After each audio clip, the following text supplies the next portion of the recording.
Hello students, IAS academy के सामान्य अध्ययन क्लास में मैं आफाक सर आपके बीच इतिहास विषय के अंतर्गत क्रांतिकारी आंदोलन के अध्याय के बारे में चर्चा करेंगे, जो कि आगामी आने वाली सारी प्रकार की परीक्षाओं के लिए काफी लाभदायक होगा। तो आज का जो टॉपिक हमारा होगा, भारतीय क्रांतिकारी आंदोलन में चंद्रशेखर आजाद के बारे में चर्चा करेंगे। उसके अलावा सूर्य सेन के बारे में चर्चा करेंगे। तो सबसे पहले चंद्रशेखर आजाद और यशपाल के बारे में चर्चा करते हैं। सबसे पहले ध्यान देंगे, चंद्रशेखर आजाद और दूसरा नाम है यशपाल। जैसा कि हम लोग को पहले से मालूम होगा, काकोरी षड्यंत्र में चंद्रशेखर आजाद भी फरार थे। चूंकि चंद्रशेखर आजाद के खिलाफ भी नोटिस था, उन्होंने भूमिगत होकर क्रांतिकारी आंदोलनों का संचालन कर रहे थे। चूंकि वो भूमिगत होकर क्रांतिकारी आंदोलन का संचालन कर रहे थे, तो उन्होंने आजाद ने खास करके पंजाब के क्रांतिकारियों की जिम्मेदारी यशपाल को दे रखा था। यानी यशपाल जो है, उनको पंजाब के क्रांतिकारियों का जो जिम्मेदारी है वो यशपाल को दे दिया था। इसके अलावा भगवती चरण वोहरा को भी इसकी जिम्मेदारी दी गई थी। यानी पंजाब के क्रांतिकारियों की जिम्मेदारी यशपाल और भगवती चरण वोहरा को दी गई थी, जिन्होंने क्रांतिकारी आंदोलन को आगे बढ़ाना था। भगवती चरण वोहरा की पत्नी है दुर्गा देवी, और दुर्गा देवी जो है, उन्होंने भी क्रांतिकारी गतिविधियों में भाग लिया। इनके भाग लेने से कई अन्य महिलाएं भी जो है क्रांतिकारी गतिविधियों में संलग्न हुई, विशेषकर सुशीला देवी।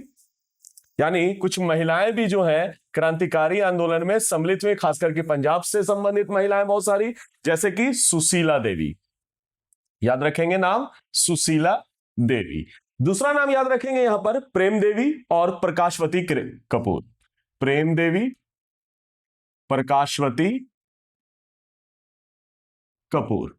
इन लोग महिलाओं ने जो है क्या किया कि क्रांतिकारी गतिविधियों को काफी अंजाम दिया।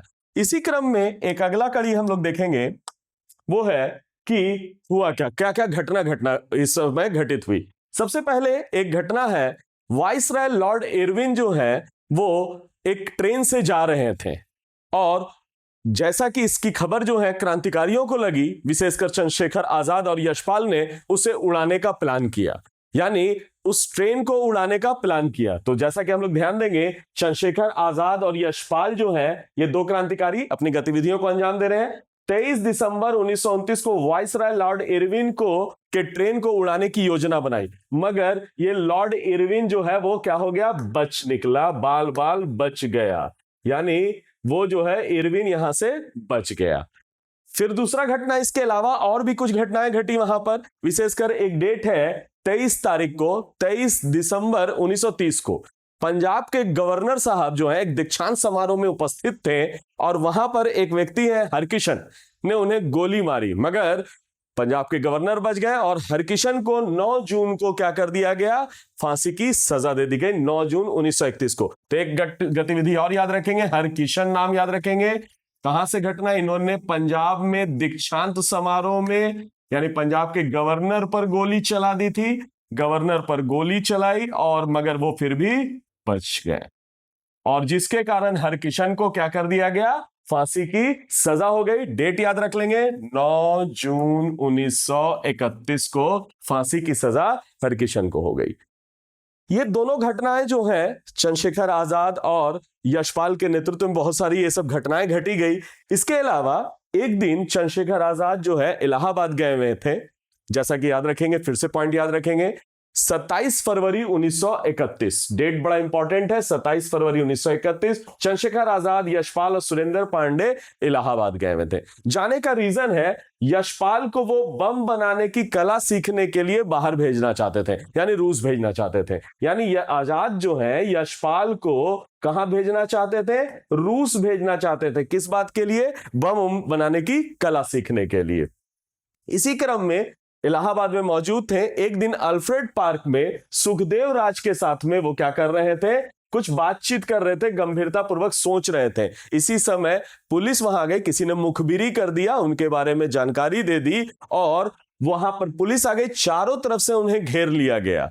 जैसा कि आपको पता ही है, फायरिंग हुआ दोनों में के बीच में, और अंततः जब आखिरी गोली बची तो चंद्रशेखर आजाद ने स्वयं अपने ऊपर उन्होंने मार लिया। और इस तरह से उनका जो कहना था कि मैं आजाद हूं और मुझे कोई पकड़ नहीं सकता है, यह सपना बिल्कुल सच हुआ। यानी कहने का मतलब है उन्हें जीते जी किसी ने पकड़ने की हिम्मत तक नहीं की। तो चंद्रशेखर आजाद, जैसा नाम से ही पता है, बड़े अलग तरह के स्वभाव के व्यक्ति थे और जिनको पुलिस पकड़ नहीं पाई। तो चंद्रशेखर आजाद के बाद क्या हुआ कि हिंदुस्तान सोशलिस्ट रिपब्लिकन आर्मी जो है वो लगभग फिर से गतिविधियां उसकी थोड़ी कम हो गई और अगली गतिविधि जो है वो यशपाल के हाथ में आ गया। यानी अब उसके बाद जो है अगला जो लीडर बन गए वो कौन बन गए? यशपाल बन गए।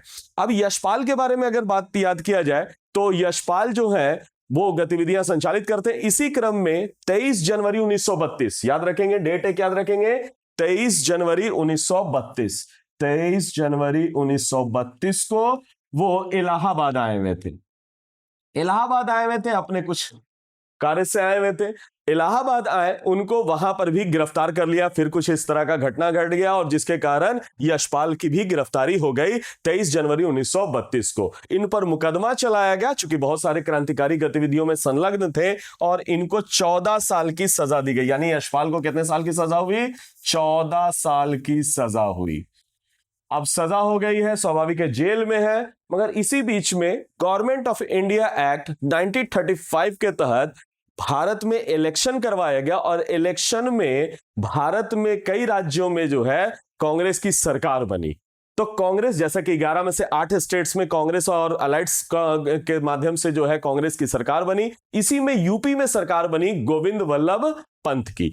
गोविंद वल्लभ पंत ने इनको जो है सजा को इनके माफ कर दिया। यानी गोविंद वल्लभ पंत ने की सरकार ने समय से पहले ही सजा को माफ कर दिया और 2 मार्च 1938 को इनको जेल से छोड़ दिया गया। कब छोड़ा गया? 2 मार्च 1938 को इनको जेल से रिहा हो गए, जेल से इनको छोड़ दिया गया। मगर इसके बाद उन्होंने कोई ऐसी क्रांतिकारी गतिविधियों में भाग नहीं लिया और उसके बाद वो उपन्यास ये सब लिखने लगे।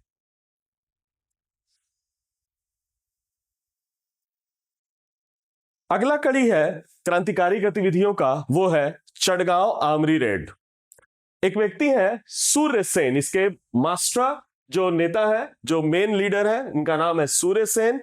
सबसे बड़ी इंपॉर्टेंट बात याद रखेंगे, 1920 से 22 तक जो असहयोग आंदोलन चलाया गया था उसमें इन्होंने सक्रिय भूमिका अदा की थी।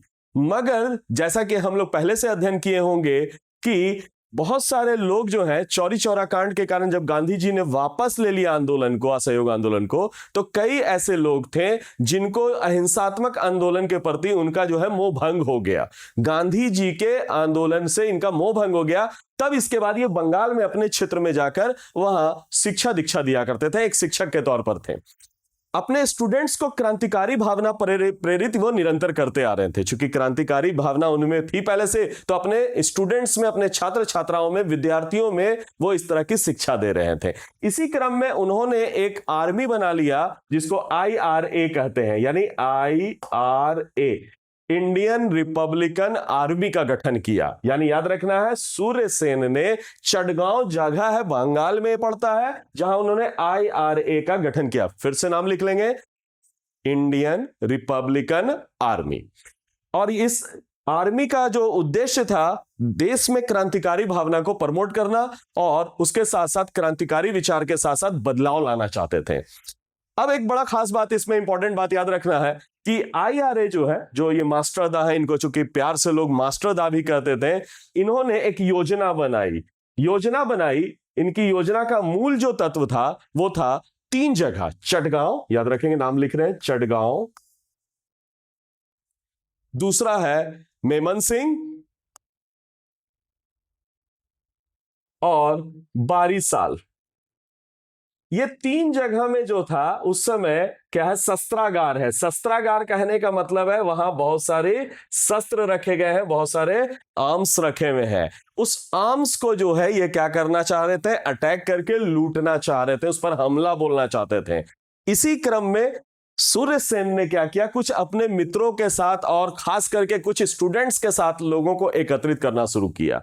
सूर्यसेन के साथी हैं यहां पर प्रमुख जो साथी, जो सूर्यसेन का जो सहयोगी है मुख्यतः चटगांव आमरी रेड घटना के लिए, तो वो है अंबिका चक्रवर्ती। नाम याद रख लेंगे, अंबिका चक्रवर्ती, बड़े इंपॉर्टेंट किरदार। इसके अलावा लोकनाथ बल दूसरा इंपॉर्टेंट किरदार है जो इनके साथ काम कर रहे हैं।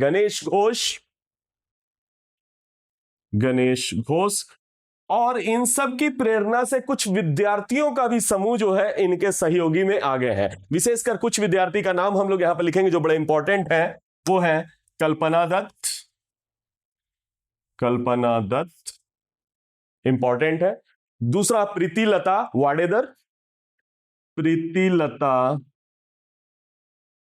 वाडेदर, और एक और फेमस नाम है टेगराबल और आनंद गुप्त। टेगराबल और आनंद गुप्त, ये सब जो लोग हैं इन लोगों को एकत्रित किया, और इनके माध्यम से इन लोगों ने क्या किया कि चटगांव में जो है आमरी रेड, यानी चटगांव वाले जो जगह है वहां पर इन लोगों ने रेड यानी शस्त्रागार पर को लूटने की योजना बनाई, और वहां पर इन्होंने रेड डाला। रेड डालने का फायदा यह हुआ, यानी कितने लोग यहां पर गए, तो सबसे पहले याद रखेंगे कि सूर्यसेन ने यहां पर जो है 65 युवक युवतियों के माध्यम से क्या किया, रेड मार के शस्त्रागार पर कब्जा कर लिया, और वहां पर एक अस्थायी सरकार की गठन की। और सूर्यसेन, कहा यह जाता है, गांधी टोपी, धोती, कुर्ता और कोट पहनकर इन्होंने फ्लैग होस्टिंग किया, झंडा को फहराया, भारत का झंडा को बुलंद किया, और इस प्रकार से चटगांव पर इनका कब्जा हो गया। अब आता है, चूंकि चटगांव पर इन लोगों ने हमला किया था, लूटा था, अंग्रेज भी कहां पीछे रहने वाले थे, उन्होंने क्या कर दिया, इनके साथियों को पकड़ कर ढूंढ कर क्या कर दिया, एक मुकदमा चलाया गया, और इसको कहते हैं चटगांव आमरी रेड मुकदमा या आमरी रेड मुकदमा। इसमें क्या हुआ कि अधिकांश लोगों को, कह सकते हैं सूर्यसेन के जितने भी साथी लोग थे, उन लोगों को, कई लोगों को पकड़कर आजीवन कारावास दिया गया। तो एक बात याद रखेंगे, चटगांव आमरी रेड से जुड़े हुए लोगों को क्या दिया गया, आजीवन कारावास दिया गया। यानी बहुत सारे जो लोग पकड़ाए, चूंकि 65 युवक युवतियां था शामिल थे, कारावास की सजा हुई। ये एक बड़ी घटना। इसके अलावा कुछ और इंपॉर्टेंट घटना है, जैसे फॉर एग्जाम्पल याद रखेंगे प्रीतिलता वाडेदर, जैसा कि हम लोग अभी पीछे चर्चा भी किए थे कि एक बड़े शख्सियत के तौर पर एक जो है कल्पना दत्त, प्रीतिलता वाडेदर, आनंद गुप्त, टेगराबल, इन लोगों ने भाग लिया था, जिन्होंने एक टुकड़ी के साथ यूरोपीय क्लब पर हमला किया था।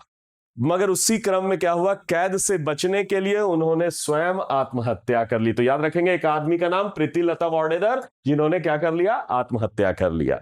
इसके बाद टेगराबल जो है वो लड़ते लड़ते मारे गए। तो एक नाम और यहां पर नोट कर लेंगे हम लोग पॉइंट में, टेगराबल वो क्या हो गए, लड़ते लड़ते मारे गए।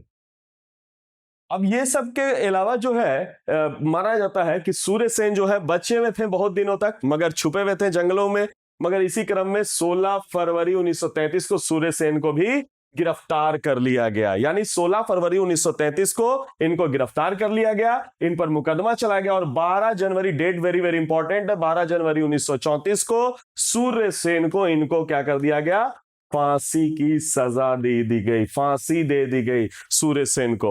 और इस प्रकार से भारत में जितनी भी क्रांतिकारी गतिविधियां चल रही थी, वो सारी गतिविधियां लगभग एक विराम सी हो गई, एक ठहर सी गई, और उसके बाद जो है क्रांतिकारी गतिविधियां उतनी तीव्र नहीं हो पाई जितना पूर्व के काल में हम लोग देखने को मिलता है। तो इस प्रकार से कहा जा सकता है कि जो भी क्रांतिकारी घटनाएं हुई उस दौर में, वो भारत के नेशनल मूवमेंट में एक बड़ा इंपॉर्टेंट रोल प्ले किया। तो आज का क्लास यहीं पर समाप्त होगा। अगर आज आपको लेक्चर पसंद आया होगा तो लाइक, सब्सक्राइब और शेयर जरूर करें। धन्यवाद।